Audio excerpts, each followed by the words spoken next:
Hello guys, welcome back my new another blogs. তো ফাইনালি আমরা শিলিগুড়ি টু গ্যাংটকের দিকে এগোচ্ছি আস্তে আস্তে। আর দেখতে পাচ্ছ রাস্তাটায় বাস সামনে আমাদের চলে এসছে। শিলিগুড়ি আর গ্যাংটক এইখানটা মানে রাস্তাটা এমন আছে যে এক সাইডে পুরো পাথর, এক সাইডে পুরো খাদ, মানে নদী। এটা হচ্ছে তিস্তা নদী, মানে এইটাতেই সব জলগুলো আসে। আর পাথরগুলো দেখো কত সুন্দর গোল গোল।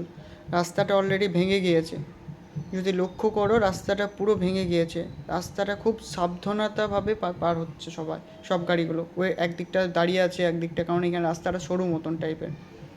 তো সেই কারণের জন্যে অনেক আস্তে আস্তে দেখো আগে গাড়িগুলো সব দাঁড়িয়ে আছে, কারণ আমরা যাচ্ছি, ওরা তারপরে আসবে।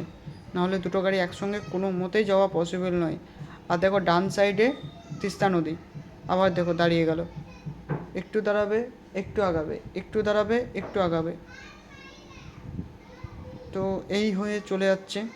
আর আমরা খুব গাড়ির মধ্যে এনজয় মাস্তি করে করে যাচ্ছি, গান বাজাচ্ছি, নাচানাচি থেকে শুরু করে এভরি। দেখতে পাচ্ছ পাহাড় গাছ, শুধু এই দেখতে পাবে। পাথরগুলো খুব সুন্দর, এখানে যে গোল গোল পাথরগুলো রয়েছে খুব ভালো। প্লিজ ভালো লাগলে লাইক কমেন্ট শেয়ার করে দেবেন। থ্যাংক ইউ, আবার দেখা হচ্ছে।